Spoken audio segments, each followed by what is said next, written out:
بسم الله الرحمن الرحيم. السلام عليكم ورحمة الله وبركاته. كلنتي wanaagsan daawadayaal ku soo dhawaada warka caalamka ee TV-ga Somali Cable oo idinka imaanaya studio TV-ga magaalada Nairobi. Qodobada wararkeena ugu doorkarona waxa kamid ah madaxweynaha dowladda federaalka Soomaaliya Maxamed Cabdullaahi Farmaajo iyo guddiga amniga ayaa war ka soo saaray shaqada dekedda magaalada Muqdisho iyo sidoo kale xirnaashaha wadooyinka gobolka Banaadir.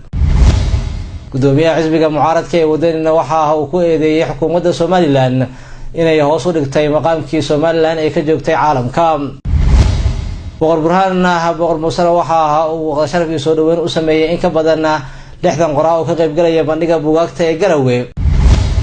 carwada buugaagta Garowe 2018 maanta waxa lagu soo gabagabeeyay magaalada Garowe. Allah u raxariisteer gocada wariye Yunus Cali Nuur waxa uu ku geeriyooday magaalada London. intaasi daawadayaal waxay ahaayeen qodobada ugu doorka roon warka caalamka ee TV-ga Somali Cable. qodobadaasi iyo kuwa kale oo faahfaahsan u diyaar garooba balse aan ka horeysiyo qadar yar oo xayeysiisa.